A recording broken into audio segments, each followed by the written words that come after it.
देव दीवाने कार्यक्रम जो जयपुर देव फेस्टिवल के दूसरे दिन का हिस्सा है, उसमें आपका सभी देव दीवानों का स्वागत है।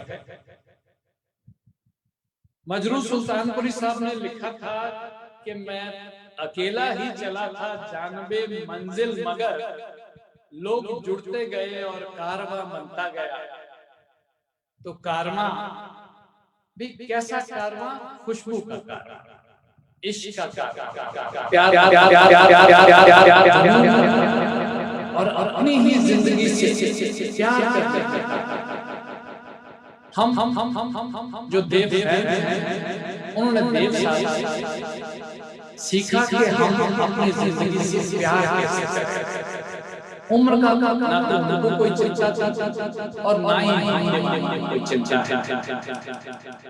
देव साहब का आंकड़ा तो जो जीवन देव साहब की याद में जी रहे हैं, उसको आज और मेमोरेबल बनाते हैं। आज देव ने प्रोग्राम रखा है, उसमें हमने विषय ये रखा है कि देव साहब के बारे में सारी दुनिया जाने, देव साहब के बारे में हम भी जानते हैं, और देव साहब के बारे में अगर बोलना शुरू करें तो हम चाहे 4 दिन बोलते रहे तो भी वो खत्म नहीं होगा। बातों का सिलसिला, उनकी खूबसूरती का सिलसिला, उनकी उस फिलॉसफी का सिलसिला। लेकिन आज जो आपस में मिलके बैठे हैं, एक पंजाबी का गाना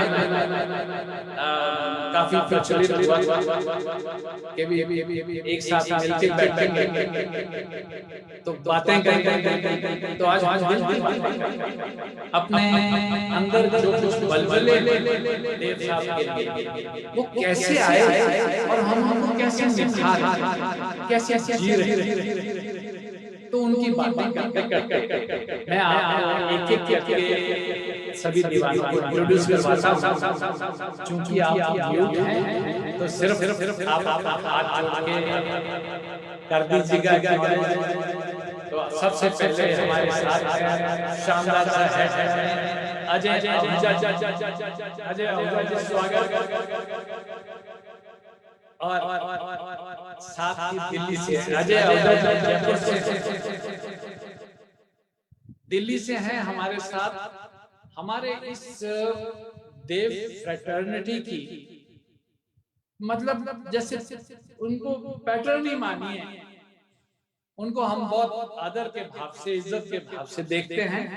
अमृत कौर जी दिल्ली से, अमृत जी स्वागत है आपका। और हमसे कोई किसी किस्म की गलती या भूल हो जाए तो क्षमा कीजिएगा। और उदयपुर से हमारे साथ जुड़े हैं ऐसे शख्स जो देव साहब को गाइड के दिनों से आज तक जी रहे हैं। कैसे जी रहे हैं वो बताएंगे, वो उन्हीं की जुबानी सुनेंगे। हमारे साथ हैं देव चौधरी साहब, जयपुर से हैं आप, और आप राजू गाइड बन के आज बैठे हैं। वैसा ही कोट, वैसी ही कैप और डंडा हिला दीजिए जरा, ताकि पता लगे भी आप किस तरह से जी रहे हैं। क्या बात, वेलकम देव चौधरी जी। हमारे साथ जयपुर से ही हैं रमेश जालान साहब। रमेश जालान साहब, आपका बहुत बहुत अभिनंदन है। और हमारे साथ हैं हिमाली चक्रवर्ती जी। हिमाली, आपका बहुत स्वागत। और जब आप बोलेंगे तो आप जरूर अपनी इंट्रोडक्शन दीजिएगा।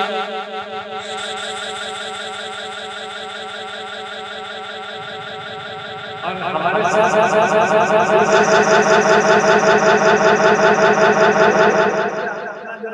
वीडियो ऑन कर लीजिए प्लीज। हमारे साथ जुड़े हैं जगजीत सिंह ईसर साहब, जम्मू से हैं आप, और ऑल इंडिया आईटी के या माउथ टीम है, ये उनमें बहुत बड़ा काम रखते हैं। जगजीत सिंह जी, आपका स्वागत है। आप अपने आप को थोड़ा सा अनम्यूट है आप, इसलिए म्यूट कर लीजिए, आपकी आवाज आ रही है, थोड़ी गूंज रही है, आप इसको इनकी म्यूट कर लीजिए। इनकी इनकी आवाज नहीं गूंज रही सर, आपकी उधर गूंज रही है। हाँ जी, सिटी सिटी लाइट जो है ना, वहां से आवाज आ रही है, डबल माइक होगा वहां। सत्यजीत आप जरा चेक कर लीजिए। हमारे साथ हैं संदीप पावा साहब, आप दिल्ली से हैं, और संदीप पावा साहब आपका भी बहुत बहुत स्वागत है। हमारे साथ हैं कल्पना शाह, आप एक से एक बढ़िया गीत भेज रहे हैं आजकल जयपुर देव फेस्टिवल में, तो कल्पना जी आपका भी बहुत बहुत स्वागत है। सत्यजीत जी आवाज थोड़ी सी गूंज रही है, और मेरे दो इमेज नजर आ रहा है, तो मोबाइल एक ही लगा हुआ है। माइक है ना सर, माइक जो आप माइक लगा रखे हैं उसकी भी यहाँ लगाते हैं तो इको हो जाती है, अपने जो माइक रहता है। जी जी,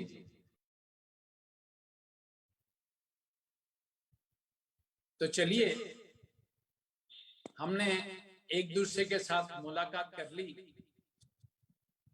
अब हम सीधे चलते हैं अजय आहूजा जी के पास। अजय आहूजा जी को जरा अनम्यूट कर दीजिए जालान साहब, और अजय आहूजा साहब अपनी बात बताएंगे कि उनको कैसा शौक किस तरह से पड़ा, और आज तक किस तरह से निभा रहे हैं उस शौक को, किस तरह जी रहे हैं देव साहब को। जी अजय आहूजा जी।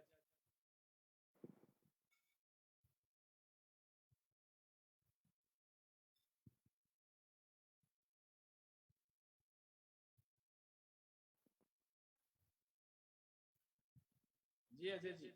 नमस्कार। नमस्कार जी।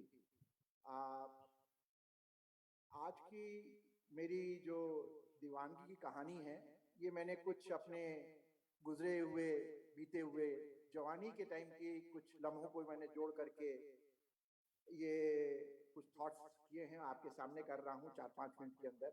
उम्मीद है पसंद आएगी। देवानंद जी की फिल्मों से मेरी दीवानगी शुरू हुई थी जब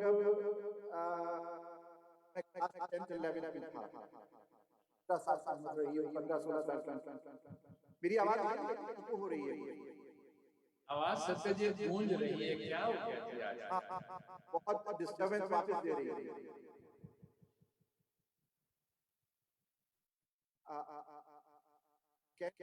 Is it audible? Yes audible. जी, एक्चुअली आवाज गूंज करके वापस आ रही है। माइक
तो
तो रात को कभी कभी चोरी छुपे भी जाना पड़ता था और मुझे ध्यान है कि लौटते समय 12-13 किलोमीटर अपने साथियों के साथ मुझे पैदल चल के आना पड़ता था, पर जुनून था पिक्चर देखने का साहब।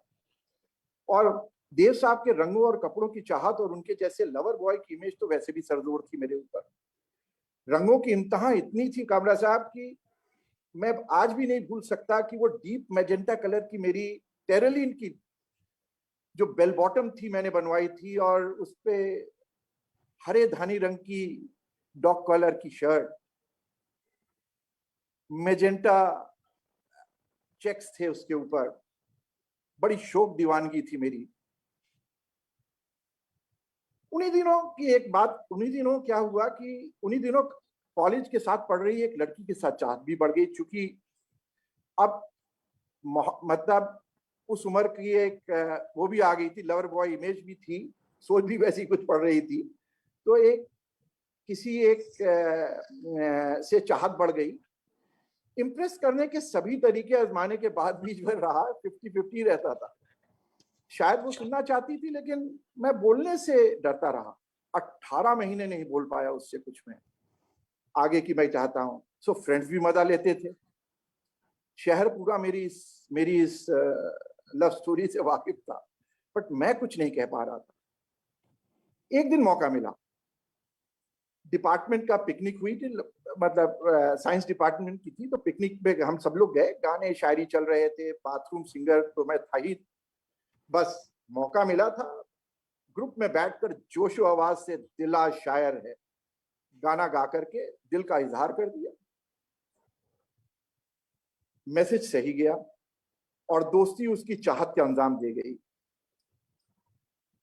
खुश तो था, लेकिन खैर लाइफ में चॉइसेस लेनी पड़ती हैं। ग्रेजुएशन में आगे चलकर हम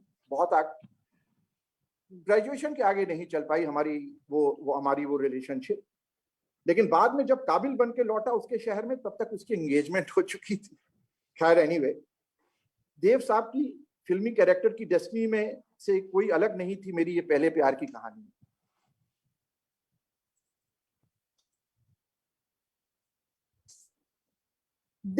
देव साहब की फिल्मों में एक और खासियत मिली थी मुझे।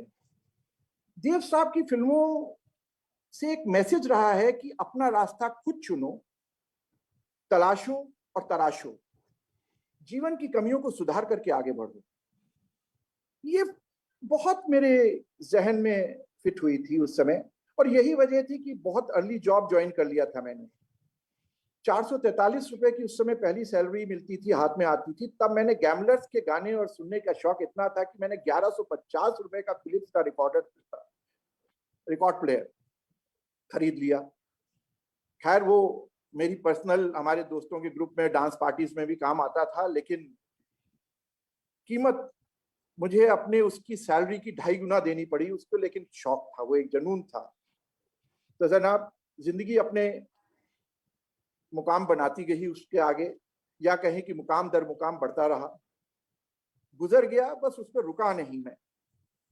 एक और कामरा साहब याद है मुझे अजय जी, वाकया। दूसरों को समय देना पड़ेगा, तो हाँ मैं क्षमा चाहता हूँ। थोड़ा सा और कोई खास बात बताने वाली, बहुत सुंदर बातें बताई तो मैं, अब ठीक है, मैं चाहे तो मैं वो अपने दिला शायर के 2 लाइन गुनगुना दूं। सुना दीजिए, सुना दीजिए।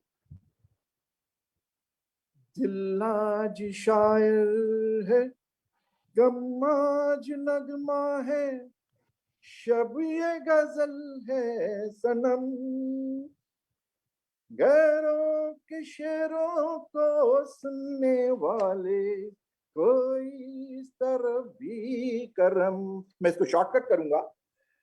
रे प्यार कोई खिलौना नहीं है, हर कोई ले जो खरीद। मेरी तरह जिंदगी भर तड़प लो, फिर आना उसके करीब। हम तो मुसाफिर है, कोई सफर हो, हम तो गुजर जाएंगे ही, लेकिन लगाया है जो दांव हमने, वो जी क्या बात, आएंगे ही। बस। ये थी दीवानगी मेरी, ये थी थैंक यू, दीवानगी। Thank you Ajay Ahuja ji, thank you so much. तो अजय जी के पास बात चलते हैं अमृत जी के पास। जालान साहब, अमृत कौर जी को, अमृत के नाम से उनका मोबाइल है, तो प्लीज उनको अनम्यूट कर दीजिए।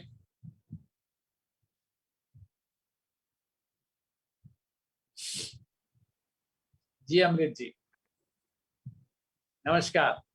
नमस्कार। आपको आवाज आ गई सबको? बिल्कुल बिल्कुल, बहुत बढ़िया। अच्छा अच्छा। देखिए, सबसे पहले तो मैं आप सबको मुबारकबाद देती हूँ कि हम सब इस दिन इकट्ठा हो सके, और 2 साल के बाद उनकी जन्म शताब्दी मनाई जाएगी। इसलिए हम लोग बहुत फॉर्चुनेट हैं कि हम उनके इस बर्थडे के ऊपर इकट्ठे हो सके हैं। जी। तो उनकी जो दीवानगी थी वो मेरे को शुरू हुई व्हेन आई वाज जस्ट 13-14। तो मैंने जब उनकी पहली पिक्चर देखी अपनी सहेलियों के साथ, तो हम सबको देव साहब बहुत पसंद आए। उनका जो ड्रेस करने का स्टाइल था, जो बोलने का, जो उनका चलने का स्टाइल था, वो उम्र भी ऐसी थी। तो उन दिनों में एक रिपीट परफॉर्मेंस, रिपीट रिलीजेस हुआ करती थी, तो नून शो पे हम लोग देखा करते थे। और इसी वो मेनली इसलिए कि मेरे फादर को हमारा पिक्चर देखना कतई पसंद नहीं था। तो ये जितनी भी दीवानगी हुई है मेरे फादर की पीठ के पीछे हुई। तो स्कूल तक तो ये रहा कि देव साहब की पिक्चरें देखती हैं। जब कॉलेज में गए तो दीवानगी सिर को चढ़ गई। एक तो ये कि घंटों खड़े रह करके उन दिनों बैक कोमिंग करके बाल बनाए जाते थे। मैं कोशिश करती थी कि देव साहब के स्टाइल का पफ मेरे सिर पे हो। तो उसमें जो थी माँ डांटती थी कि बस चाहे तेरी मिस हो जाए, घंटों तुम अपना बाल बनाती रहती हो। तो एक तो वो दीवानगी थी। दूसरी दीवानगी ये हो गई कि पिक्चर देखनी तो है, लेकिन हमेशा फर्स्ट डे फर्स्ट शो। अब उसमें चाहे ब्लैक में टिकट लेनी पड़े, पॉकेट मनी उसमें खत्म हो जाती थी। और ये सब कुछ करके उनकी पिक्चरें, ज्यादातर उनकी जो मेरे कॉलेज टाइम की पिक्चर्स उस टाइम रिलीज हुई, मैंने सब फर्स्ट डे फर्स्ट शो देखी है देव साहब की। और उसके बाद पता नहीं मुझे क्या हुआ, when I was in college second year, तो मैंने एक देव साहब को चिट्ठी लिखी कि मुझे आपकी फोटो चाहिए। तो उन्होंने मुझे फोटो भेज दी। मेरी तकदीर खराब कि उसी दिन मेरे फादर देर से गए। पोस्टमैन ने उनको गेट के ऊपर ही चिट्ठियां पकड़ा दी। मेरे फादर ने जो वो देखी तो मुझे वो डांट पीटी। उन्होंने मेरी आंखों के सामने वो उनकी फोटो भी, उनकी चिट्ठी भी सब फाड़ के फेंक दी। फाड़ी क्या, जो उन्होंने उसको श्रेड कर दिया, ऐसे श्रेडर में होता है ना, श्रेड करके उन्होंने उसको फेंक दिया। मैंने वो टुकड़े बिन करके उनको एक कागज में लगा करके बड़े सालों तक रखा। और वो इस लायक नहीं थी कि वो उसको सरवाइव कर सकती वो सब कुछ। तो लेकिन दीवानगी मेरी उसी तरह रही। जब तक बच्चे बच्चे नहीं हो गए तब तक मैं पिक्चर उनकी फर्स्ट डे फर्स्ट शो देखती रही। फिर उसके बाद जो है पिक्चरें तो मैं उनकी देखती रही आज तक भी, जो भी उनकी पिक्चर रिलीज हुई है। और जो उनको फिर कुछ देर के बाद ये समझ में आया कि सिर्फ पिक्चर नहीं देखना, उनका मैंने लाइफ स्टाइल देखा कि वो किस तरीके से हमेशा टिप टॉप, हमेशा अपने हर ओकेजन पे प्रॉपरली ड्रेसअप करते हैं। कैसे वो अपने आप को, उन्होंने ठीक है कुछ उनको रिवर्सेस हुई लाइफ, पर्सनल लाइफ में, कुछ उनके प्रोफेशनल लाइफ में भी, लेकिन वो लगातार चलते चले गए, अपना कर्म करते चले गए। तो वो चीज मैंने अपनी लाइफ में इम्बाइब करके रखी है कि पर्सनली मेरी लाइफ में भी हुआ कि मुझे कुछ ये घुटनों की प्रॉब्लम थी या कुछ और कुछ हो जाती है जिंदगी में ऊंच नीच, लेकिन जो मेरे काम थे, जो मैंने सोचा हुआ था, जो मेरा मकसद था, मैं उसकी तरफ हमेशा चलती चली गई।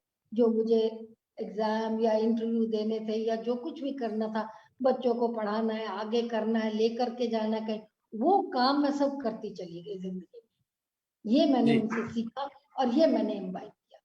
टाइम हमारे पास थोड़ा है, तो मैं बस इतना ही बोलूंगी कि भाई हम सबको उनसे ये चीज सीखनी चाहिए कि कर्म करते जाइए, आप अपना, आपका जो अपना फर्ज है वो निभाते जाइए और अपनी मंजिल की तरफ बढ़ते जाइए। And always be well dressed for every occasion. बहुत अच्छा, वेरी गुड, थैंक यू अमृत जी। और हम चलते हैं देव चौधरी साहब के पास। देव चौधरी साहब को अनम्यूट कर दीजिए जालान साहब जी। राजू गाइड साहब। हाँ, थैंक यू सर। सबसे पहले तो मैं आपका, रवि जी, अशोक मल्होत्रा साहब और गोविंद जी का शुक्रगुजार करूं कि आपने मुझे इसके लिए प्लेटफॉर्म दिया। बहुत बहुत धन्यवाद।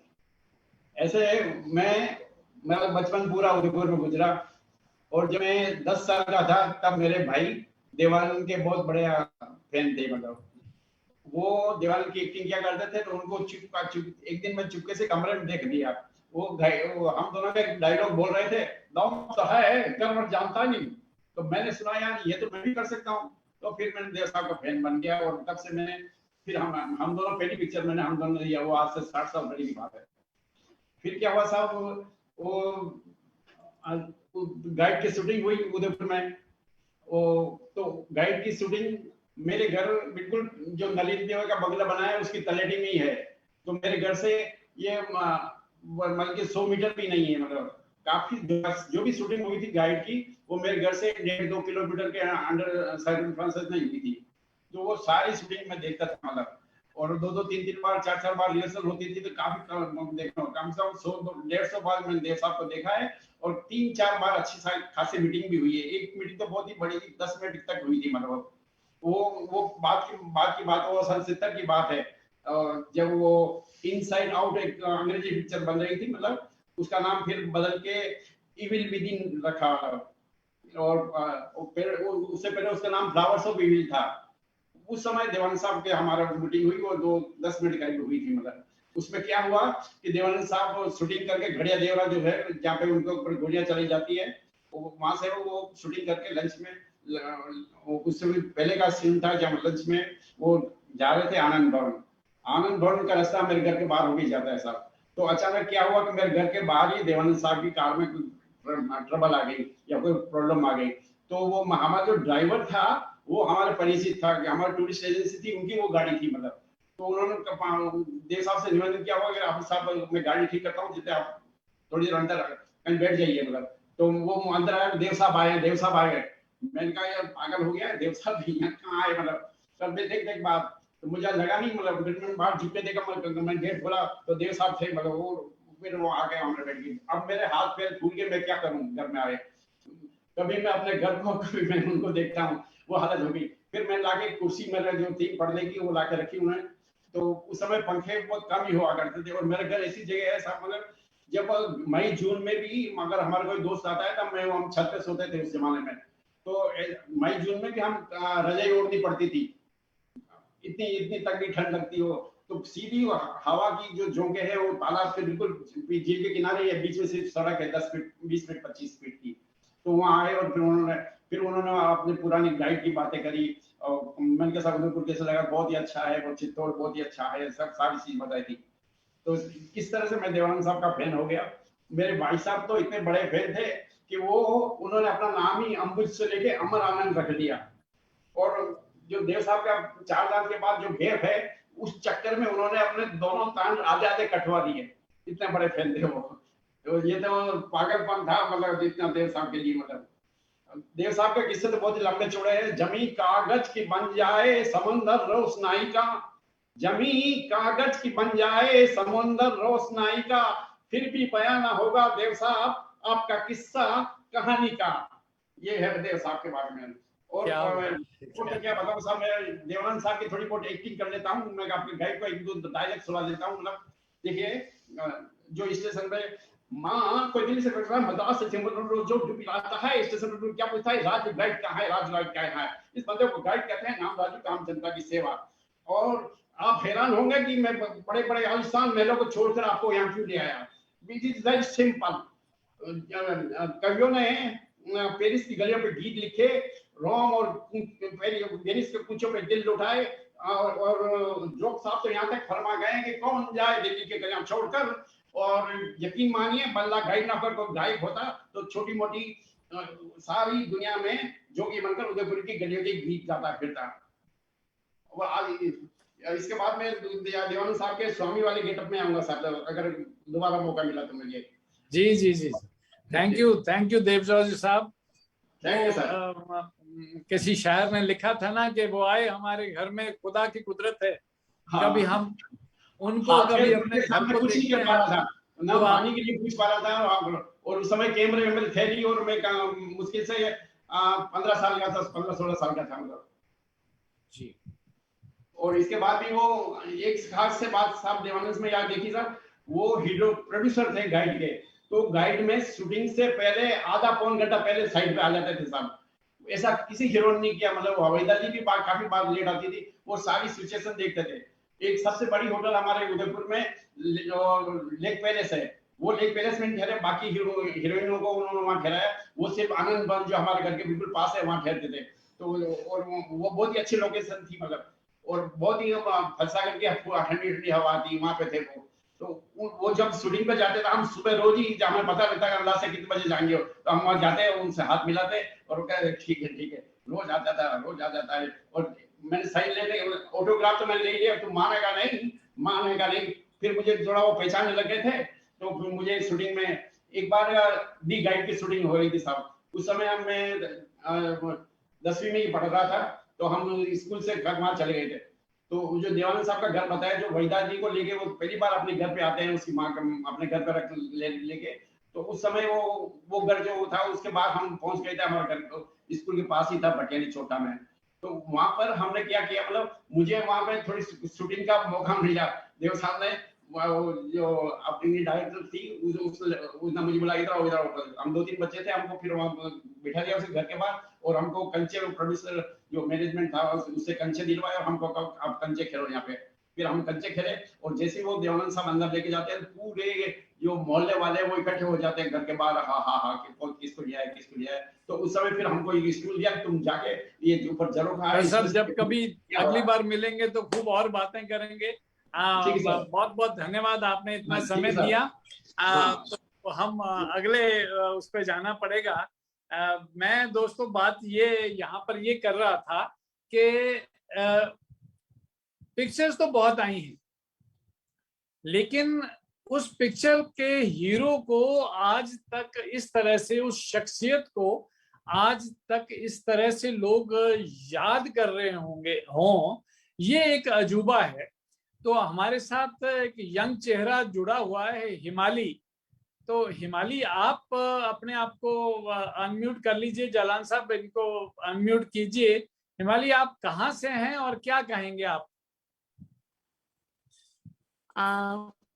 हेलो सर,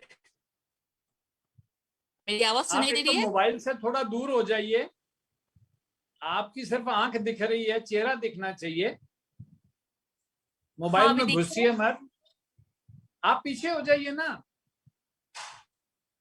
हाँ, बोलिए। अभी आवाज आ रही है? आवाज आ जाएगी, आप आवाज की चिंता ना करो, आप चेहरा पीछे रखो। हाँ जी, आप बोलिए। हाँ, हेलो जी बोलिए। अच्छा, so good evening sir, good evening सभी को। तो मैं तो फिलहाल अभी एक रिसर्च एनालिस्ट हूँ, एक बिजनेस कंसल्टेंसी फर्म में मुंबई में। तो अभी मुंबई में नहीं हूँ, अपने नेटिव प्लेस में हूँ, पर उधर वर्क फ्रॉम होम चल रहा है। तो इसके अलावा मैं एक ऑथर भी हूँ, डिटेक्टिव स्टोरीज भी लिखती हूँ। और जैसे आज का प्रोग्राम है, जैसे हमको दिखाना है कि देव साहब क्या थे और अपने दीवानेपन को शो करने हैं, तो मैं अपना किस्सा मीन्स शेयर करना चाहूंगी। जी जैसे जब उनकी डेथ हो गई थी 2011 को 3 दिसंबर, तो मुझे सिर्फ 1 वीक के अंदर पता चला था कि देव साहब नहीं रहे। तो मैं वैसे बचपन से उनके गाना उतनी सुनती नहीं थी, कभी कभार अगर टीवी पर आते थे तभी सिर्फ देखती थी, पर उतनी लाइक उतने दिल से कभी भी उतना मीन्स केयर नहीं करती थी। पर जैसे ही मैंने उनकी डेथ एनिवर्सरी सुनी मीन्स 2013 को, तो मुझे ऐसा लगा कि शायद कोई अपना कोई चल बसे बसे है। और तभी से मीन्स सपने में भी आ रहे हैं देव साहब, चारों जगह देव साहब के गाने सुनाई दे रही है। तो मैं फर्स्ट ईयर इंजीनियरिंग कॉलेज में 2012 में जब एडमिशन ली थी, तब मैं क्लासेस बंक नहीं करती थी, पर घर कॉलेज से घर जल्दी चली आती थी। तब मैं आके मीन्स इंजीनियरिंग पढ़ाई को छोड़ के यूट्यूब में गूगल में सिर्फ देव साहब के फिल्म मूवीज को सर्च करती रहती थी। तो उनके बिगिनिंग के जो मूवीज है हम एक है, वो तो गूगल में मिलना मुश्किल था, फिर भी मैंने वो थोड़ी सी इंट्रोडक्शन पढ़ ली थी, सिनॉप्सिस भी पढ़ ली थी उस मूवी के। तभी मैं यूट्यूब में अफसर फिल्म, नीली फिल्म और विद्या फिल्म, मैंने यूट्यूब में बहुत सर्च की और सारे मूवीज के जो डाउनलोडिंग साइट्स है उसमें भी। तो मुझे बहुत कोशिश करने के बावजूद भी मुझे फुल फिल्म डाउनलोड करने का मौका नहीं मिला। तो मैं सोची क्यों ना सॉन्ग्स को ही डाउनलोड किया जाए, तो मैंने अफसर फिल्म के 2 सॉन्ग्स डाउनलोड किए थे। एक थे प्रीत का नाता जोड़ने वाले, प्रीत का नाता भूल न जाना, और एक थे जो रविंद्र संगीत है हमारे उसके हिंदी में, जैसे नैन दीवानी एक नहीं माने, तूने मन माने मानो ना। क्षमा कीजिएगा अगर अगर थोड़ी बहुत लिरिक्स गलती हो गई। तो वैसे ही मैं देखती थी, और टीवी में रात के 10 बजे पुराने नगमे सुनाते थे एक चैनल में। उसमें हमेशा यही ख्वाहिश थी कि देव साहब के गाने ही बजने चाहिए, देव साहब के गाने ही बजने चाहिए। और कभी कभार जैसे मैं सोचती थी देव साहब के गाने बजने चाहिए, अगर देव साहब के गाने बजते थे तो मैं बहुत खुश होती थी। मेरे जो पसंदीदा गाने थे उधर वो थे हीरा पन्ना मूवी के, वो पन्ना की तमन्ना है कि हीरा मुझे मिल जाए, ये गाना। और एक बहुत दूर मुझे चले जाना है, बहुत नजदीक मुझे आना है, तेरी बाहों में मुझे आज मर जाना है। और मैं क्या बताऊं, मैं उनके स्टाइल के, उनके विचार के इतने मैं उनके फैन नहीं कहूंगी, मुझे मैं कहूंगी उनके admirer, because I admire his each and everything. उनके बोलती, उनके स्टाइल, उनके जो विचार है, उनकी जो अदाकारी है, उनकी जो परसेप्शन है, मैं हर चीज से उनके मीन्स बहुत लुभाते हैं देव साहब मुझे अभी भी। और मेरे फ्रेंड्स ऐसे बोलते थे कि इतने सारे एक्टर्स है ओल्ड्स में भी, जैसे राज कपूर साहब है, दिलीप कुमार साहब है, तो तुम्हें देव साहब में वैसे क्या चीज दिखे। मैं सभी को यही बताती हूँ कि मैंने देव साहब में खुद को देखा है, क्योंकि मेरे जो परसेप्शंस है उनसे बहुत मिलते हैं। वे हमेशा कहते हैं always be optimistic in life, because when a person is not optimistic that day the person will die entirely. और बुरे वक्त में भी हमेशा लाइक पॉजिटिव सोचना है। और old age is just a number, because I too feel that, क्योंकि काम हमेशा काम करते रहना चाहिए बुढ़ापे में भी। अगर बुढ़ापे हो गए, अगर काम नहीं करोगे तो तुम बोझ बन जाओगे। इसलिए उन्होंने अपने जीवन के एंड तक मीन्स फिल्म देते रहे, भले ही वो सुपर डुपर हिट नहीं बने, बट जितने भी फिल्म्स दिए उसने, मैं एक भी चीज उन्होंने मुझे बहुत अट्रैक्ट किया है कि जैसे आजकल नेपोटिज्म का मीन्स ऐसे टॉपिक्स भी चल रहे हैं, पर देव साहब भी ऐसे थे कि कोई भी बॉलीवुड के, आमिर खान को छोड़ के कोई भी बॉलीवुड के किसी भी मीन्स नेपोटिज्म में विश्वास नहीं रखते थे। हमेशा वो हमेशा ये भी कहते थे कि दुनिया में किस कोने में एक एक्टिंग टैलेंट बैठे है, किसी को नहीं पता, पर ये देव आनंद सबको मौका देंगे। क्या पता कि किधर एक एक्टिंग टैलेंट ढूंढे हैं और कहाँ सब लोग वेट कर रहे हैं, कहाँ छिपे हैं। तो ये भी तभी से मैंने सोचा है कि मैं भी, मुझ में अगर वो मौका मिले तो मैं भी उन सबको मौका दूंगी। तो इसलिए मुझे जॉब क्रिएशन में बहुत विश्वास करती हूँ। और एक और चीज है, जैसे उनके स्टाइल। मैं एक बार एक करण कुछ है, मैंने तो एंकर करण है एक न्यूज चैनल के, तो उन्होंने जो news love at news square में एक फिल्म है उसके प्रमोशन के लिए आए थे, तो उन्होंने अपने स्टाइल के बारे में बोले थे कि I used to love caps but I still love caps, scarves, each and everything. Style is men, style is women, style is everything. A thing which is lying on the ground is also a style. तो मैं तो तब मैंने इतने अच्छी तरह से सोचे भी नहीं थे स्टाइल के बारे में, बट जैसे जिस दिन मैंने वो इंटरव्यू सुनी थी लाइव में, तो मुझे मैं सब चीज को मैं तो ऐसे ही दिखती रही कि सच में whether anything which is lying on the ground on table, each and everything is style. मैं वैसे ही देखती रही। और एक और चीज शेयर करना चाहूंगी, जब उनके ऑटोबायोग्राफी मैं देखी थी रोमांसिंग विथ लव लाइफ, तो 2016 में, तब मैं इंजीनियरिंग कंप्लीट कर चुकी थी। तो मैं एक ऑनलाइन साइट से मैंने उनके किताबें ऑलमोस्ट मीन्स खरीदने वाली थी। फिर मुझे ऐसे लगा कि हेलो हेलो बोलिए बोलिए। हाँ हाँ, मुझे ऐसा लगा कि आप लोग को सुनाई नहीं दे रहे। ओके, तो मैं जो बोलने वाली थी, मैं ऑनलाइन साइट से उनकी बुक खरीदने ही वाली थी। तो फिर मुझे ऐसा लगा कि जिस दिन मेरी खुद की कमाई होगी, मैं अपनी खुद की पहली कमाई से उनकी बुक खरीदूंगी। तो मैं आज बहुत खुशी के साथ कहना चाहूंगी कि मैंने वही किया है, मैं वो कर पाई। और क्या बताऊं। चलिए, बस अपना हाँ। समय भी पूरा हो रहा है। हिमाली, थैंक यू सो मच। आपने ओके। पहली कमाई से रोमांसिंग विद लाइफ खरीदी, ये अपने आप में एक बहुत सुंदर बात। और आपको हर चीज में स्टाइल नजर आता रहा देव साहब की तरह से, तो thank you so much for sharing. तो वेलकम। अब हम चलेंगे जम्मू से। हमारे साथ जगजीत सिंह ईसर जी जुड़े हुए हैं। जगजीत सिंह ईसर जी से बात करते हैं। जलान साहब, उनको जरा अनम्यूट कर दीजिए।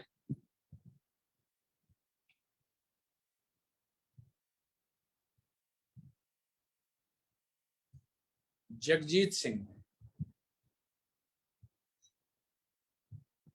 वो सर लेफ्ट हो गए सर, लगता है। अभी सरदार जी बैठे थे। हाँ, अभी मैंने उनको अनम्यूट किया तो वो शायद लेफ्ट हो गए, पता नहीं कैसे। अच्छा अच्छा, चलिए कोई बात नहीं, हम आगे चलते हैं। कल्पना शाह जी जुड़े हुए हैं हमारे साथ। कल्पना शाह, तो उनसे बात करते हैं। बड़ा उन्होंने गुलाबी गुलाबी जो परिधान पहन रखा है। पापा साहब अभी बात करते हैं थोड़ी देर में। अभी आप मैसेज लिख दिए, कुछ बात कहनी है। नमस्ते सर। वेलकम। नमस्ते, मैं कल्पना सुरेश अहमदाबाद से बोल रही हूँ। जयपुर देवसाव फेस्टिवल में दी एवरग्रीन देवानंद सोसाइटी का आभार व्यक्त कर रही हूँ। मैं श्री रवि सर, गोविंद शर्मा सर और अशोक मल्होत्रा सर को सैल्यूट, जो हमारे देव साहब को हर साल उनके जन्मदिन सेलिब्रेट करके उनकी यादों को जीवंत रखते हैं। और सब देव दीवाने को भी मेरा प्यार। जी हाँ, मैं देव साहब की दीवानी हूँ। देखिए, मेरे जीवन में 2 हीरो हैं, एक लॉर्ड कृष्णा और दूसरा देव साहब। दोनों की बचपन से मैं दीवानी हूँ।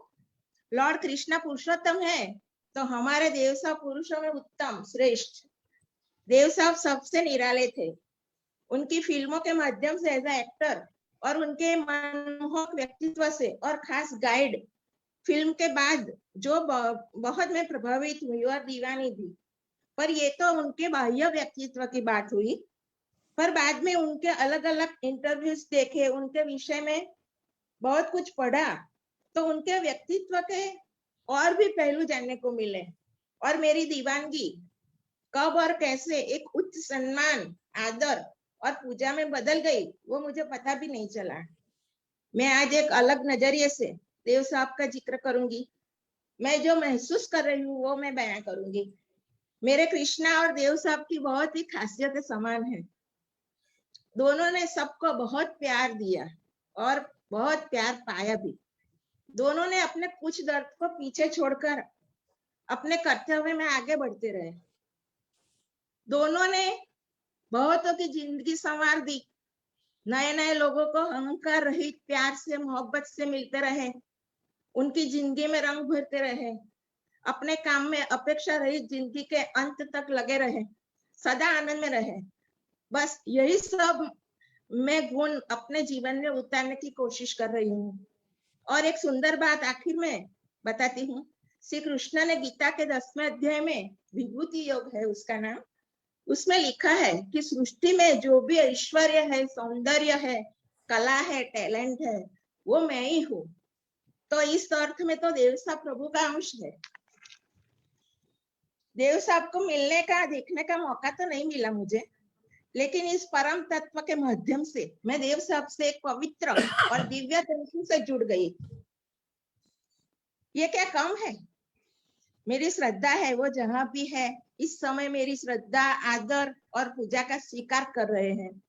बस उनके जन्मदिन के अवसर पर मैं अपनी मोहब्बत, सम्मान और पूजा समर्पित करती हूँ, समापन भी करती हूँ। धन्यवाद। थैंक यू सो आप मच। थोड़ा गीत गुनगुना देते। आपने इतने अच्छे अच्छे गीत भेजे हैं, तो गीत अगर गुनगुना सकें इस समय तो और ज्यादा बढ़िया लगेगा। हाँ, thank you so much sir. पिया तो से नैना लागे रे, नैना लागे रे, जाने क्या अब आगे रे, नैना लागे रे, पिया तो से नैना लागे रे। रात को जब चांद चमके जल उठे तन मेरा, मैं कहूँ बस करो चंदा इस गली का फिरा। हाँ, रात को जब चांद चमके जल उठे तन मेरा, मैं कहूँ मत करो चंदा इस गली का फिरा। आना मोरा सैया जब चमकना उस रात को जब मिलेंगे तन मन, पिया तो से नैना लागे रे, नैना लागे रे पिया, ओ पिया, ओ पिया, आहा पिया, ओ पिया तो से नैना लागे रे, जाने क्या अब आगे रे, नैना लागे रे पिया तो से नैना लागे रे। Thank you. बहुत अच्छे, thank you so much, thank you. Jalan साहब अपने आगे बढ़ते हैं। संदीप पावा जी कुछ पूछना चाह रहे थे, तो इसलिए संदीप जी से ही पहले बात कर लेते हैं। संदीप SUNDEEP उनके नाम लिखा हुआ जी।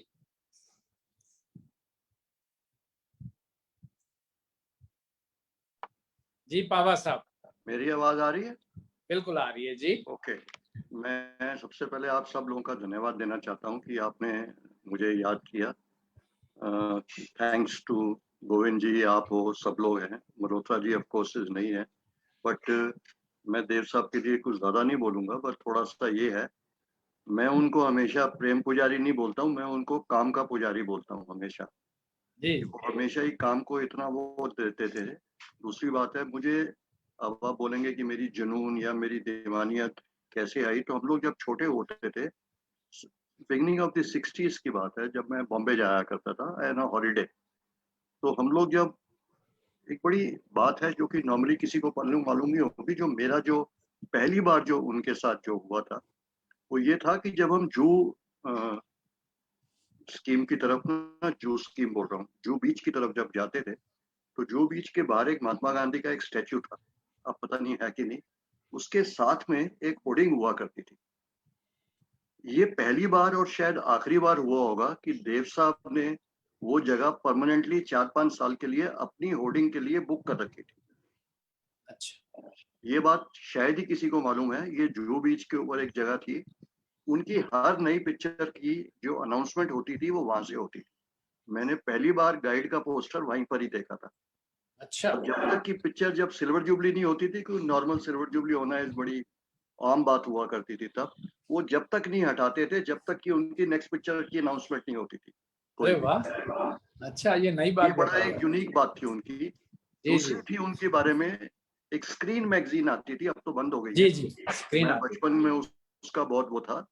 हाँ जी, आज के दिन के अंदर लोग पेज 3 को एक अलग तत्व से लेते हैं, लेकिन हाँ, हम लोग पेज 3 जानते थे देव साहब की से, कि हर पेज 3 के ऊपर देव साहब की पब्लिसिटी पिक्चर होती थी, और वो अच्छा, पब्लिसिटी करते थे अमरजीत जी, जो गैमलर के हाँ डायरेक्टर थे, जी, जैमनी, देविया के डायरेक्टर थे। वो एक्चुअली में देव साहब के पब्लिसिटी इंचार्ज थे, नवकेतन पब्लिसिटी इंचार्ज।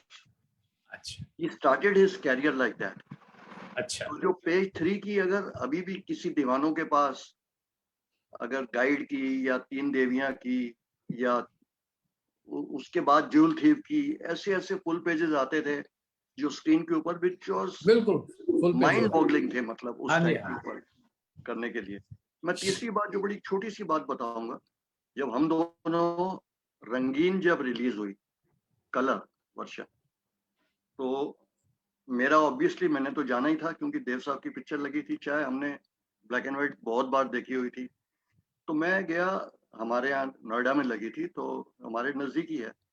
तो मैं दिल्ली का रहने वाला हूँ, सॉरी मैं आपको बोलना भूल गया, जिनको नहीं मालूम है। तो मैं नोएडा गया वेव पर देखने को। तो ज्यादा लोग नहीं थे, एक हफ्ता पिक्चर चली थी। द द कलर वर्शन को इतना खास कोई चला नहीं, क्योंकि शायद लोग उस टाइम तक, वो जनरेशन बदल चुकी थी, सब कुछ बदल गया था। तो अंदर कुछ लोग बैठे हुए थे, तो मेरे से रहा नहीं गया। एक इंटरवल में क्या हुआ, एक यंग कपल पीछे बैठा हुआ था, मेरे से रहा नहीं गया। मैं कहा जी, मैं उनके पास गया, मैं कहा जी मैं आपसे एक सवाल पूछ सकता हूँ? कहती हाँ जी अंकल बोलो क्या बात है। अब अंकल ही बोलना था क्योंकि हम तो उस एज ग्रुप में थे। तो मैं कहा जी मुझे आप एक बार बताइए, आप ये पिक्चर देखने क्यों आए? हम दोनों, मुझे एकदम से वो दोनों मेरी तरफ देखते हैं। तो वो लड़की ने मुझे जवाब दिया, मुझे कहती है आपको मैं एक बात बताती हूँ, दो चीजें। एक तो इसके मेरे पेरेंट्स ने मुझे बोला कि जाओ ये पिक्चर जाके देख कर आओ। दूसरा, इसके गाने बहुत अच्छे हैं। और तीसरा, इसके हीरो का जो डबल रोल है उसको देखना। तो मैं कहती जी अब आपको क्या लग रहा है? कहता I am really enjoying it. तो मतलब there are few instances in life जो मतलब वो करते हैं। और अगर आप बोलेंगे तो मेरे पास एक चीज और थी जो मैं आप लोगों को बोल सकता हूँ। जी बताइए। ज्यूल थीफ जब लगी थी, जी, तो मुझे किसी ने बताया, हम उस टाइम पर साइकिल में घूमते थे, एक छोटा सा टाउन था हमारा। उसने कहा हाँ जी जी, मुझे किसी ने बताया जी ज्यूल थीफ का ट्रेलर चल रहा है, दिखा रहे हैं, पिक्चर रिलीज होने अच्छा, वाली है। तो वो पिक्चर थी अराउंड दी वर्ल्ड, मुझे अभी तक याद है। तो मैं वहां गया अराउंड दी वर्ल्ड देखने, क्योंकि मैंने देखी हुई थी पहले 70 प्रिंट पर, मैंने दिल्ली में पहले देख ली थी। तो क्योंकि हम दिल्ली के नजदीक रहते थे तो वहां गए। तो मैं सिर्फ अराउंड दी वर्ल्ड दूसरी बार देखने गया क्योंकि मैंने ज्यूल थीफ का ट्रेलर देखना था। और वो ट्रेलर मैं आज तक, मैं कितने लोगों को बोल चुका हूँ, आज मैं इस मुकाम पर भी आज आप सब लोगों से बोल रहा हूँ, वो ट्रेलर उसके बाद फिर मैंने कभी नहीं देखा। वो ट्रेलर ऐसा था, only still shots with the music, no dialogue, no song, nothing.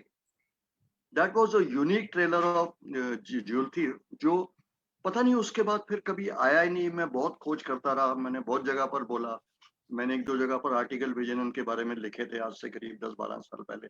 मैंने वहां पर भी अपील की थी, मैं कहा जी प्लीज अगर किसी के पास है तो आज की जनरेशन शुड नो कि what Vijayanand had done, what Navketan had done at that time, जो उन्होंने ज्यूल थीफ का जो ट्रेलर बनाया था, which आज के दिन में nobody knows. I don't know whether Sunil also is aware of it करके। And the last and the most important thing I will not go is, हम जब स्कूल में थे 60s में, तो उस टाइम पर एक बड़ा चलन था कि माँ बाप से बगैर बोले पिक्चर देखना। मोस्ट हाँ ऑफ जी, बहुत लोगों ने ऐसे किया होगा, मैंने तो कर किया ही था। तो मुझे बड़ा फक्र है आज मैं कहता हूँ कि मेरी पहली जो पिक्चर थी बगैर घर बताए वो थी देवानंद मधुबाला की जाली नोट, जो कि मैं जिंदगी में कभी भूल नहीं सकता हूँ। तो ये सब छोटी सी बातें मैं करता हूँ। And thank you Ravi ji for calling me. Baba Sahab आप कभी मिले भी देव साहब से क्या? नहीं, मैं कभी नहीं मिल सकता। मिले नहीं आप? मेरी तरह से मैं भी कभी नहीं मिला, मैं नहीं कभी मिल मैंने सकता देखा नहीं हूँ। मेरे पास बस उनकी अभी पीछे बिफोर आई क्लोज अभी क्या हुआ था, एक ये देव साहब की एक हिंदी की बुक हुई थी रिलीज। हाँ जी, हाँ। ये है हिंद पॉकेट बुक्स की। तो इनके पता नहीं ऑथर कौन है, सजीवी जीवनी है। तो ये हमारे ट्रेड फेयर के अंदर इसका वो लगा था, बुक फेयर। अच्छा। तो मैं बुक फेयर गया हुआ था, तो मैंने वहां देख रहा था कि कोई फिल्म हस्तियों की कोई हो, तो वहां पर मुझे ये देव साहब की मिल गई। अच्छा। तो मैंने वहां जाके मैं देखने लगा। तो मैंने उनका एक आदमी जो आया, जो उनका मैनेजर था, मुझे देख करके बड़ी हैरानी हुई। मैं कहा जी ये आपने ये छाप दी है? कहता हाँ जी बिल्कुल छाप दी है। मैं कहा जी आपको पता है इसमें कितनी गलतियां हैं? कहता क्या मतलब? मैं कहा जी ये आपने हिंदी की बुक तो छाप दी है, लेकिन इसके अंदर गलतियां हैं। 46 पेज के अंदर मैंने उनको बोला, उनको दिखाकर बोला कि 46 पेज के अंदर ये जो देव साहब की फोटो है साथ में, इनके साथ में ये बी आर चोपड़ा है, और आपने नीचे लिखा हुआ है कि ये यश चोपड़ा है। वो कहते हैं, कहते हमें तो पता ही नहीं। मैं कहा जी आप लोग कुछ नहीं करते। फिर उसके बाद एक और गलती जो मैंने वहां से पकड़ी, उनको मैंने बोला, मैं कहा जी ये आप लोग कैसे कर रहे हैं कि मतलब वो कर रहे हैं 45, एक मिनट, हाँ एक फोटो है गुरुदत्त की शादी की फोटो, जिसमें देव और कल्पना जी भी गए थे, हम सबको मालूम है फोटो। उन्होंने नीचे लिखा हुआ है गुरुदत्त और गीता बाली के विवाह के अवसर पर देवानंद। और बताओ कि अब कोई भी देव का फैन होगा जो ये किताब ले रहा होगा, क्या इसको एक्सेप्ट करेगा? हाँ जी, हाँ। गुरुदत्त और गीता बाली के विवाह के उपलक्ष्य पर ये लिखा हुआ है, अभी भी है मेरे पास वो हाँ जी। बुक है, और हिंद पॉकेट बुक्स ने की हुई है। मैंने जो अच्छा। उनको गालियां सुनी, मैंने उनको बहुत बोला। फिर वो कहने लगे अच्छा जी आप हमें नाम बताओ, हम आपको करेंगे, हम इसको ठीक कर देंगे, किसको करना है, हु इज बॉदर्ड करके। तो कुछ चंद बातें ऐसी आती हैं जो कि यू फील बैड कि जी, दे जी। डोंट इवन नो द जी। प्रेजेंट जनरेशन वो किताब छाप रहे हैं। और anyway thanks so much Ravi ji. Thank you जी, thank you Baba Sahab. Thank you and हाँ। प्लीज जी। जगजीत सिंह जी आपसे बात हो सकती है? सत श्री अकाल जी।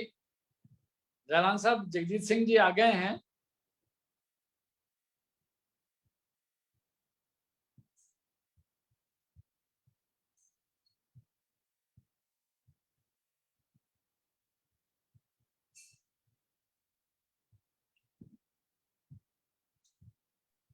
अनम्यूट हो नहीं पा रहे हैं लगता है सर।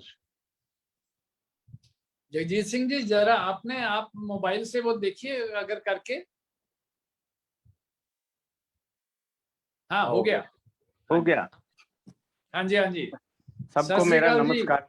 सत श्री अकाल जी, सत श्री अकाल। हाँ। सबको नमस्कार। आपका बहुत बहुत शुक्रिया कि आपने मुझे इस प्रोग्राम में शामिल किया। मैं बचपन से देव साहब का, जिसको डाई हार्ड फैन कहते हैं, मैं उनका फैन था। और हमारे टाउन में हर फ्राइडे कोई नई पिक्चर लगती थी और इंतजार रहता था कि कोई देव साहब की पिक्चर आए और देखे। अगर जब उनकी पिक्चर आती तो हम दौड़ते थे वहां फोटो वगैरह उनके देखने। तो मतलब मैंने अभी तक, मुझे ये भी याद है कि मैंने देव साहब की कौन सी पिक्चर किस शहर में देखी है, कब देखी है। और खासकर देव साहब की पिक्चरों के जो गाने थे, एस.डी. बर्मन साहब, साहिर साहब और देव साहब का जो एक ट्रायंगल था, बड़ा खूबसूरत ये ट्रायंगल था। तो इन्होंने बड़े खूबसूरत गाने दिए। तो खासकर जब मेरी जॉब लगी उसके बाद तो मैंने यही कोशिश की कि मैं देव साहब की कोई भी पिक्चर अभी आप जम्मू में रहते हैं? मैं जम्मू में रहता हूँ जी। अच्छा। तो मैंने सुना है आपके खास शौक के बारे में, हारमोनिका का। तो जी, उस जी, पे जी। आपने बहुत अच्छा बजाते हैं, तो वो देव साहब का उस पे गीत सुनाइए ना जी। जरूर। हाँ जी, और ये मोबाइल को थोड़ा सा लिटा लीजिए, ये आपके। अच्छा, हाँ जी, ठीक है। प्लीज। हाँ, ठीक है, ठीक है, आपका व्यू बहुत अच्छा आ जाएगा ठीक है। जी। अब बिल्कुल परफेक्ट। अब कोई सॉन्ग सुना दें तो मजा ही आ जाए।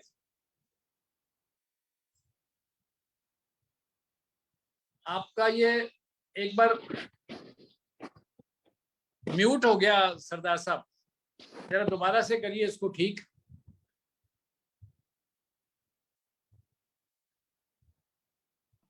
हाँ जी, अब ठीक है। हाँ, देव साहब के लिए मैं कहूंगा कि देव साहब अपने आप में एक इंस्टीट्यूट थे, और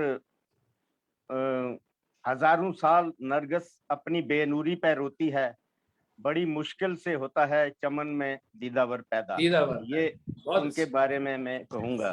तो एक गाना 16वां साल का जो बड़ा पॉपुलर हुआ था और देव साहब ने ही ये गाया था, वो मैं पेशे खिदमत करूंगा हारमोनिका पर।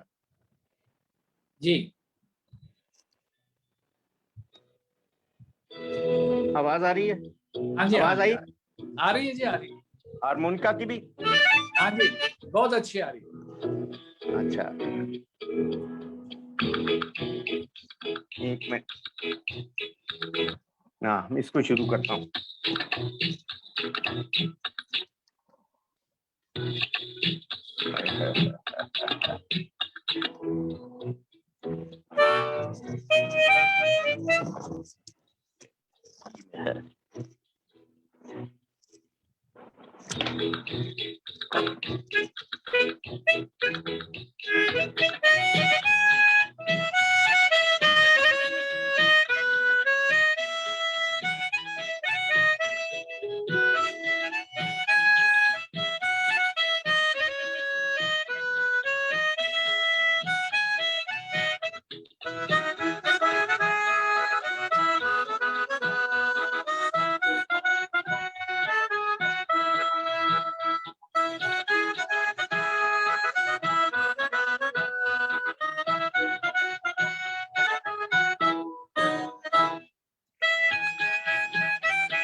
थैंक यू जी, बहुत बढ़िया, बहुत बढ़िया, शुक्रिया जी, शुक्रिया। ना शानदार। देखिए क्या मतलब टेक्नोलॉजी का क्या आपने फायदा उठा रहे हैं, कहाँ आप जम्मू में बैठे माउथ ऑर्गन बजा रहे हैं और बहुत- हम यहाँ पर आनंद ले रहे हैं। तो हाँ, thank you so technology much. ने दुनिया को बहुत छोटा कर दिया। हाँ जी, हाँ जी, हाँ जी। जगजीत तो- सिंह जी बहुत बहुत धन्यवाद जी। बहुत बहुत और शुक्रिया जी। आगे बढ़ना पड़ेगा मेरे को क्योंकि समय की थोड़ी ठीक है। पाबंदी है। ठीक है सर, ठीक। आप जुड़े, बहुत ज्यादा अच्छा लगा। और इसी तरह से आपकी कम्युनिटी के साथ किसी दिन जो माउथ ऑर्गन्स वाले हैं उनको जी, जी, सारे जी। देव साहब के गाने अलग अलग बजाएं तो उनके साथ जुड़ेंगे किसी दिन आपके माध्यम से। जरूर जरूर बनाएंगे जरूर प्रोग्राम में। जरूर थैंक यू जरूर जगजीत सिंह जी। जरूर। और जो हमारे साथ जुड़े हुए हैं उनमें से रमेश भट्ट साहब अभी हमारे साथ बात करना बाकी है। तो रमेश भट्ट साहब, स्वागत है। जलान साहब रमेश भट्ट जी को कर दीजिए अनम्यूट। नमस्कार सभी नमस्कार। देव प्रेमियों को नमस्कार। मेरा 52 का जन्म है और जब जॉनी मेरा नाम आई थी तो मैं 20 साल का जवान था और मैंने पहली बार जब उदयपुर से उनकी हैं? आप जी। उदयपुर से हैं? जी हाँ, हम उदयपुर से हैं जी। और मैं रिटायर हूँ, मेरी एज अभी 69 है। और देवानंद साहब के जो गाने हैं, बेसिकली मैं ये कहूँगा कि उन्होंने अपनी पूरी लाइफ की फिलोसफी अपने गानों में लिरिक्स के रूप में डाल दी। चाहे मजरू साहब लिखे, चाहे साहिर साहब लिखे, चाहे अमित खन्ना जी लिखे, चाहे कोई भी लिखे, लेकिन जो कुछ उनकी जिंदगी की फिलोसफी है वो उन्होंने अपने गानों के माध्यम से डाल दी।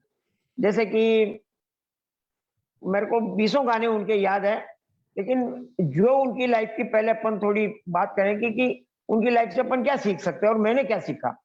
पहली बात यह है कि जिंदगी में सब कुछ, बहुत कुछ है। It is the principle of abundance. सब कुछ बहुत बहुतायत से मिला हुआ है। अगर आप सोचो कि जिंदगी में सब कुछ है तो वो सब कुछ है। दूसरी बात यह है कि हमेशा वर्तमान में रहो और कल की सोचो। देवानंद साहब के बारे में जब रोमान सिंह की लाइफ पढ़ते हैं तो उन्होंने अपनी फिल्म भी शायद प्रीमियर के दिन देखी होगी, फिर देखी भी नहीं और अगली फिल्म की सोचने लग जाते थे। तीसरी बात है कि रिलेशनशिप का महत्व है, चाहे गुरदत्त के साथ हो, चाहे जॉनी वॉकर के साथ हो, चाहे अब्दुल रशीद के साथ हो, चाहे उनके एडिटर बाबू शेख के साथ हो, चाहे उनके फोटोग्राफर फाली मिस्त्री जी के साथ हो। उनका जो टीम थी वो पूरी एकदम सॉलिड टीम थी और हर महीने 300 से ज्यादा ऑन रोल नव केतन के ऑन रोल पे थे और उन्होंने हर एक को जो कमिटमेंट किया उसको उन्होंने निभाया और ताउम्र निभाते रहे। जब वो विदेश गए, कोई उनसे एक्टर बनने के लिए मिला, हीरोइन बनने के लिए मिला, तो उन्होंने उसको मौका दिया और अपनी बात के धनी थे, बात के पक्के थे। और जो उन्होंने जो इन्वेस्टमेंट किया वो रिलेशनशिप में किया और जिसका उनको एंड तक रिजल्ट मिला। और एक्टिविटी इज लाइफ और पॉजिटिविज्म इज द लाइफ, ये अपन उनकी सीख सकते हैं। और देखिए उन्होंने 65-70 हीरोइनों के साथ काम किया, लेकिन मजाल है कि किसी भी हीरोइन के साथ उनका कोई ऐसा कोई अफेयर या कोई ऐसा कुछ हुआ हो, क्योंकि वो व्हाट एक्चुअली वुमन नीड, ये वो वुमन साइकोलॉजी को शायद उनसे अच्छा आज तक कोई नहीं समझा।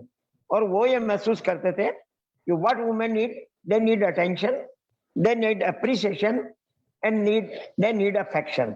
और ये तीनों चीज उन्होंने करी, इसीलिए आज उनकी जितनी भी हीरोइनें हैं, चाहे वो आज जिंदा है, वो भी उनके बारे में तारीफ करती है। वैजंती माला जी ले लीजिए, वहीदा जी ले लीजिए, आशा पारेख जी लीजिए, हेमा मालिनी जी लीजिए।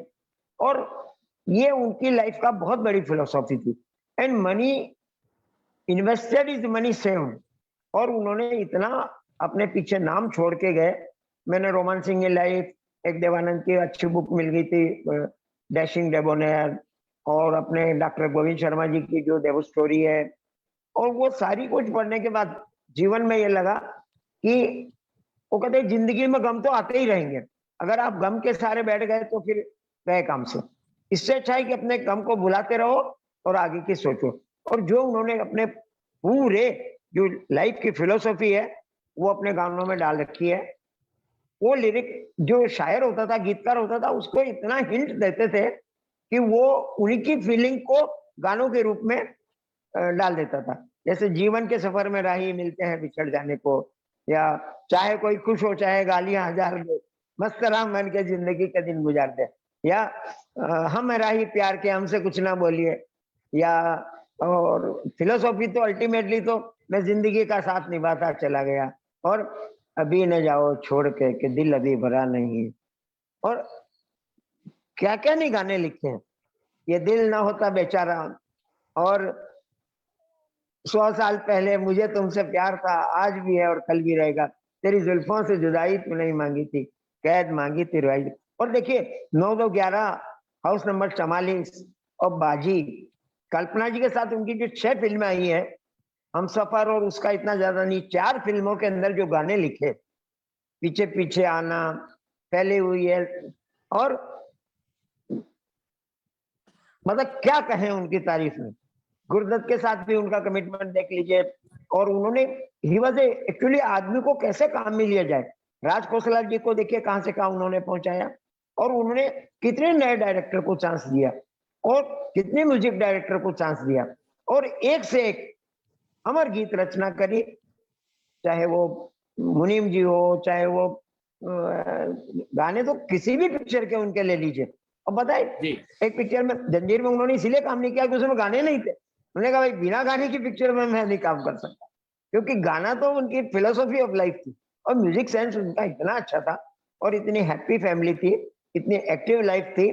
और उदयपुर में तो हम उन जगहों को देख देख के ही कल्पना करते हैं कि यहाँ कभी देवानंद साहब ने तेरे मेरे सपने एक रंग गाया था, या यहाँ पे पिया तोसे की शूटिंग हुई थी, या यहाँ पे घोड़े में लिया था, यहाँ पे उन्होंने ट्रक की सवारी करी थी, यहाँ पे ऊंट की सवारी करी थी।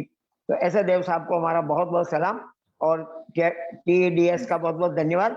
2 साल बाद हम उनकी सेंटेनरी धूमधाम से मनाएंगे, ऐसे ही मैं विश्वास करता हूँ। कामरा साहब को, शर्मा साहब को, मल्होत्रा साहब को, और पूरी जुड़ी हुई टीम के जितने आपके पीछे हैं। 2 साल पहले तो आपने कमाल ही कर दिया, जो जवाहर कला केंद्र का सुबह से शाम तक का कार्यक्रम था, आज भी वो यूट्यूब में देखा जाता है और बहुत अप्रिशिएट किया जाता है। I wish you all the best and my tributes to Dev Saab, and let us celebrate his centenary birthday after 2 years. So nice of you. Have a great day. Thank you. तो दोस्तों ये हम कुछ fans से मिले, देव साहब के fans. हमने जयपुर में दी एवरग्रीन देवानंद सोसाइटी के नाम से एक सोसाइटी का गठन किया हमने 2019 में। हालांकि हम देव साहब पे प्रोग्राम 2014 से कर रहे हैं, लेकिन जैसा भट्ट साहब ने बताया 2019 में, लेकिन उसके बाद कोरोना ने अपना थोड़ा सा रिस्ट्रिक्शंस कर दी, तो 2020 में भी हमने वर्चुअल किया। आज भी वर्चुअल करना पड़ रहा है, लेकिन हमारे जोशो खरोश में जरा सी भी कमी नहीं है, क्योंकि उनके जोशो खरोश में कभी कमी आई नहीं थी, तो हमारे भी नहीं है। हमारे जो सबसे सीनियर हैं गोविंद शर्मा साहब, वो इस समय भी मुख्यमंत्री के सचिव हैं, तो वो इस प्रकार से जुड़े रहते हैं देव साहब को। उन्होंने किताब लिखी देव साहब पे, और देव साहब के उन्होंने इस बार वो बनवा के बड़े सुंदर मोमेंटोज सबको भेजे हैं, तो आपको आशा मिल गए होंगे। तो अभी अमृत जी ने तो सामने रखा भी हुआ। तो अभी आपने 100 साल की जो बात कर रहे हैं 2023 में, वो तो बड़े शान से मनाएंगे ही, लेकिन फिलहाल 2021 का जो कल शाम को हम मनाएंगे, तो उसमें जुड़िए और अपने और लोगों को जोड़िए, ताकि वो 2021 का जो हमारा 26 सितंबर का कार्यक्रम है उसका पूरा आनंद उठा सकें। इन 2 दिनों में हमने जो भी आपको वो लिंक्स भेजे हैं, आप उनको फिर से देखिए, अपने और दोस्तों को दिखाइए, ताकि ये पता चले कि देव साहब के बारे में क्या लोग क्या क्या कर रहे हैं। कल भी ऐसे ही कुछ लोग हमें मिलेंगे, और ये अपने कल सुबह फर्स्ट इंडिया टीवी पे भूले बिसरे नगमे गीत का प्रसारण होगा, वो हम फेसबुक पे भी दिखाएंगे, तो आप हमारे पेज पे फेसबुक पे भी देख सकते हैं। उसके बाद सारा दिन इसी तरह से शाम तक कोई ना कोई कार्यक्रम होगा। शाम को रेडियो का भी गीत ऑल इंडिया रेडियो पे भी आएंगे। और अपना जो फिनाले है उसमें जावेद अख्तर साहब शिरकत करेंगे। तो आप जरूर जुड़िएगा। आप सब मेरी रिक्वेस्ट है कि जो जयपुर देव फेस्टिवल का ग्रुप है उस पे अपनी अपनी शुभकामनाएं प्रेषित करते हुए कल के लिए एक वीडियो जरूर वहां पर डालिएगा ताकि सारे लोग ये देख सकें। और हिमाली कुछ कहना चाह रही है जालान साहब। सर वो उनको मोमेंटम नहीं मिला, वो लिख रही है। ठीक है हिमाली आप अपना वो भेज दीजिएगा। वास्तव में उनके पास जो पहले से थे ना अपने जो एड्रेसेस थे 2019 वाले, तो उनको गए हुए हैं। कोई बात नहीं, आप जुड़े रहिए और मोमेंटोस खूब आएंगे आपके पास भी। तो मैं सबका फिर से धन्यवाद करता हूं और सबसे ज्यादा धन्यवाद करता हूं तो हमारे रमेश जालान साहब का। रमेश जालान साहब आप भी 2 मिनट जरा पर्दे पे आइए और अपना एक तो अपनी बात कहिए और हमारा धन्यवाद स्वीकार कीजिए कि आपने ये इस समय सत्यजीत के साथ साथ, सत्यजीत जो हमारे डायरेक्टर हैं वो पर्दे के पीछे रहते हैं लेकिन इस प्रकार वो कोई ना कोई कार्यक्रम देते रहते हैं। आज उन्होंने ये कार्यक्रम दिया तो रमेश जालान साहब ने इसको संचालन किया इसका कि म्यूट अनम्यूट, ये सबसे बड़ी सेवा जो है जालान साहब ने दी। तो जालान साहब आप क्या कहेंगे? सर मैं तो सबसे बड़ा फैन आपका हूँ। हमारे साथ साथ मैं, आपने कहा ये करना है तो करना है सर। देव साहब का फेस्टिवल तो अपने लोग मनाते ही रहते हैं, जब से आपसे जुड़ा हूँ तब से मना रहा हूँ और मुझे भी बहुत अच्छा लगता है और सब बहुत बढ़िया है सर, बहुत बढ़िया से हो गया सब कार्यक्रम। आपका बहुत बहुत धन्यवाद, आपने इतना बढ़िया से सब चलाया और क्या बोलूं सर, सबको बहुत बहुत धन्यवाद सर। जालान साहब एक हमारे दोस्त हैं गुड़गांव से, वो बड़ी मुश्किल से स्टेशन होके बैठे हैं। पहले वो टेढ़े मेढ़े होके वो घूमते फिरते रहे, पता नहीं वैन में थे क्या। हमारा सारा फ्रेम भी उन्होंने वो किया, कभी मास्क लगा लिया कभी उतार दिया। तो अब उन्होंने मास्क उतार रखा है, ओपी नाम लिखा हुआ है, तो ओपी को जरा वो कर दीजिए। मोबाइल थोड़ा सा आड़ा रख लीजिए ओपी। आप शायद जूम पे या ऑनलाइन पहली बार किसी कार्यक्रम में जुड़े हैं, तो ओपी लिखा हुआ है जी। हाँ सर मैं कर रहा हूँ उनको सर। हाँ जी हो गया जी, हो गया। हाँ जी ओपी अपनी बात कहिए जरा। हेलो आवाज आ रही है? हाँ जी आ रही है जी। पहली बात तो मैं ये कहूंगा कि शिव साहब तो रियल सेंस में हमारे डबवाली के रहने वाले रवि कामरा जी हैं, जो हमारे टाउन में देव साहब के नाम से ही जाने जाते हैं। और मैं खुशनसीब हूँ कि मैंने देव साहब को देखा है, मिला नहीं कह सकते मगर देखा है। 1962 में डबवाली आए थे पहली बार। और दूसरा 1971 में उनकी पिक्चर आई हरे रामा हरे कृष्णा। उसमें लोग रोमांटिक अपने गर्लफ्रेंड्स के लिए, अपनी वाइफ के लिए तो घूमते हैं, और उसमें देखा अपनी सिस्टर के लिए इतनी मेहनत की उसने उस पिक्चर में। और उसका जो गाना आज तक भी याद है, मैं थोड़ा सा गुनगुनाऊंगा उसको। हाँ जी हाँ जी। फूलों का तारों का सबका कहना है, 1000 में मेरी बहना है, सारी उम्र हमें संग रहना है, फूलों का तारों का।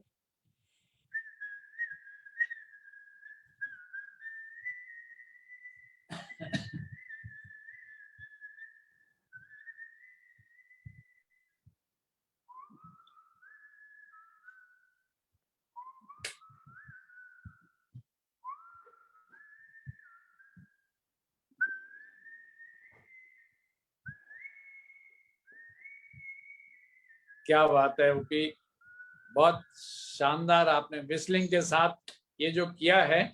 और हमारे साथ जो पहले बैठे थे राजू गाइड के रूप में, वो अब काफी देर से स्वामी जी बन के आ गए हैं, तो वो पंखा भी उसी तरह से हिला रहे हैं जैसे स्वामी जी को उस समय शायद पिक्चर में हिलाया होगा। तो आज उन्होंने चद्दर भी वैसे ओढ़ रखी है। तो देव चौधरी साहब, आपके इस दोनों रूपों को सलाम हमारा, और सभी जितने भी हमारे साथी आज जुड़े, काफी साथी नहीं जुड़ पाए, कोई ना कोई मजबूरी हो जाती है, परिवार होते हैं, काम हो जाते हैं, तो लेकिन सभी का बहुत बहुत धन्यवाद।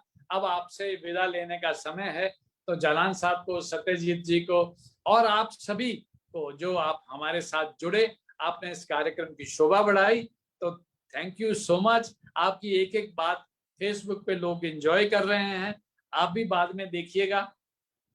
देव चौधरी साहब, क्या बात है, क्या बात है। चलिए, सभी को प्रणाम। Ajay ji, thank you so much. अमृत जी, बहुत बहुत धन्यवाद।